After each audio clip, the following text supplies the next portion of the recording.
sebenarnya kita ini untuk Allah atau tidak sebenarnya. Tapi saya pikir-pikir kalau kita masih bertanya seperti itu berarti kita termasuk orang-orang yang benar. Lah kenapa? Karena orang yang benar tuh senantiasa harap-harap cemas gitu kan ya. Harap-harap cemas kita ini sholat diterima atau tidak. Tapi kita tetap mau sholat yang dengan yang terbaik.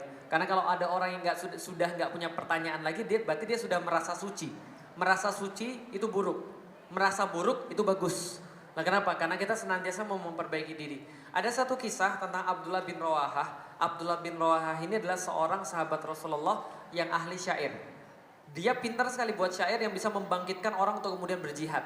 Makanya dia adalah seorang orang yang biasa memprovokasi pada sahabat untuk memprovokasi keimanan gitu ya. Sebelum pergi jihad. Itu kata-katanya mantap luar biasa. Jadi kapanpun para sahabat berjihad, itu selalu diprovokasi oleh Abdullah bin Rawahah, senantiasa disemangati oleh Abdullah bin Rawahah sebelum pergi jihad. Nah, ceritanya ketika perang Mu'tah, bukan Mut'ah ya, Mu'tah. Jadi ketika perang Mu'tah itu Rasulullah Shallallahu Alaihi Wasallam bersabda begini, nanti panglimanya adalah Zaid bin Harithah.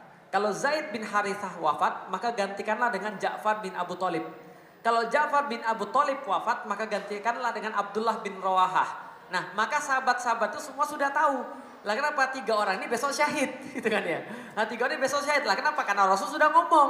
Lah kalau nanti Zaid gugur digantikan oleh Ja'far. Kalau Ja'far gugur digantikan oleh Abdullah bin Rawahah. Itu para sahabat Masya Allah berebut jadi pasukannya Zaid bin Harithah.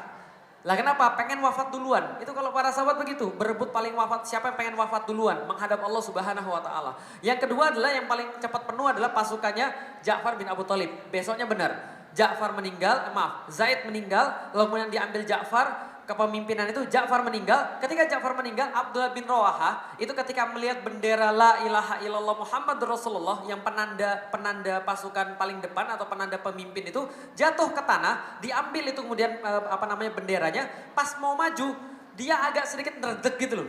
Tahu dredeg? Terpaku kakinya, gak bisa maju. Lah kenapa gak bisa maju? Karena kalau dia maju kan syahid, dia pasti mati. Ketika kakinya gak bisa maju itu dikisahkan dalam sirah itu, dia membuat syair yang terakhir. Masya Allah, syair terakhir ditujukan untuk dirinya sendiri. Apa yang dia teriakkan dalam bahasa Indonesia? Wahai Abdullah, kenapa saya lihat kamu benci dengan seruan surga? Padahal dulunya kamu adalah sperma yang tertumpah di kasur saja. Kalau kamu tidak mau maju ke depan, saya akan seret kakimu ke depan dan untuk menyongsong syahid. Langsung kakinya bisa digerakkan. Setelah digerakkan, dia kemudian syahid di medan perang ketika di perang Mu'tah. Lalu kemudian kepemimpinan diambil oleh Khalid bin Walid dan pasukan Mu'tah itu kemudian berhasil dikalahkan oleh pasukan kaum muslimin. Nah jadi ini kemudian yang bisa kita lihat ketika Abdullah bin Rawahah kerjanya adalah menyemangati para pasukan untuk berperang, tapi ketika dia sendiri kemudian mau untuk berperang, ternyata kakinya dredeg. Nah, dikatakan oleh Rasulullah ketika di Madinah, sahabat kalian 3 sudah wafat.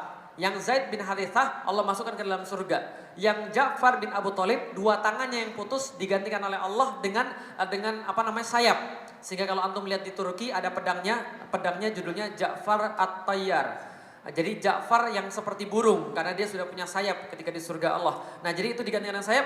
Lalu kemudian Rasul bilang, sedangkan sahabat kalian yang ketiga, itu Rasul diem. Para sahabat bilang, ini ada yang gak enak nih kenapa Rasul diem ini. Lah kenapa teman kita yang satu itu?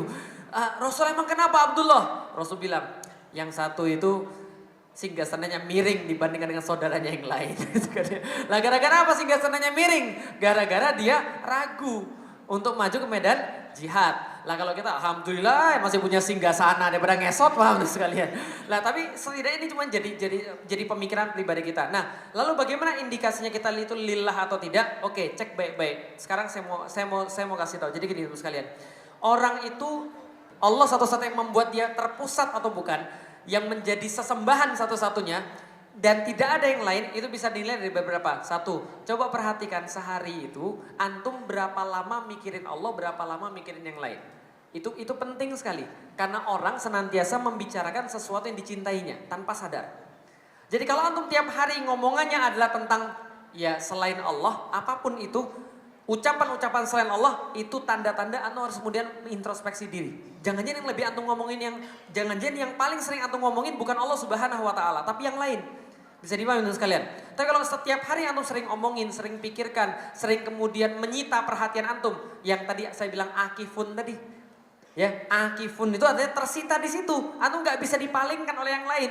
Antum pengen denger omongan tentang Allah, pengen ngomongin Allah, pengen baca tentang sirah nabawiyah, pengen ngomong orang tentang Allah. Saya kalau misalnya di kampung istri saya tuh nggak betah. Kenapa nggak betah? Karena di situ omongannya bukan tentang Allah. Kalau kita ngomong tentang Allah mereka nggak betah sekalian. Tapi ya kira-kira itulah namanya dakwah. Tapi maksud saya gini, ada kecenderungan antum pada Allah atau bukan? Sering kali ngomongin Allah atau tidak? Gitu kan ya. Tapi kalau misalnya teriakan-teriakan yang lain, yang diomongkan bukan Allah, hati-hati. Hati-hati betul. Jangan-jangan bukan Allah yang di dalam kepala Anda. Yang kedua, lihat teman-teman antum. Lihat teman-teman antum. Yang teman-teman dekat itu orang-orang yang mengingatkan Allah atau bukan? Lah kalau ada temennya ternyata temennya ya yang gitu-gitu gitu kan ya. Tiba-tiba bapak saya nanya pada saya, "Lik, kenapa sih kamu diusirin di mana-mana?" Saya juga nggak tahu, saya bilang. Padahal saya lihat, saya sipit, nggak juga sih. Kemarin ada yang sipit masuk pesantren nggak ada masalah, Pak, menurut sekalian. Jadi kayaknya bukan karena sipit juga sih. Karena apa ya? Karena saya followernya banyak, enggak juga sih. Oh, bapak saya bilang, "Salahmu cuma satu, Lik. Kamu nggak bawa duit itu aja." Jadi gitu. Nah, coba lihat tamasil tadi. Tamasil tadi kan lihat ya, yang mengalihkan perhatian antum. Antum marah gara-gara apa? Coba lihat. Hati-hati. Antum marah gara-gara apa? Apa yang bisa buat antum senang? Apa yang bisa buat antum marah? Itulah tamasil. Yang dikatakan di dalam Al-Quran. Yang berikutnya, yang sudah keberapa? Antum mau nggak mengorbankan diri antum di situ? Kalau antum sudah mau mengorbankan diri antum di situ, insya Allah itu sudah jadi tamasil. Seperti yang dari tadi sudah saya jelasin. Bisa dipahami teman-teman sekalian? Nah jadi inilah kemudian tentang masalah tadi ya, ketika pertanyaannya, apakah kita ini adalah orang-orang yang karena Allah Subhanahu Wa Taala? Ya kita berharap dan kita berusaha. Mudah-mudahan Allah mengizinkan kita ketika kita mati, benar-benar kita mati sebagai orang-orang yang teguh pada agama kita insya Allah. Amin.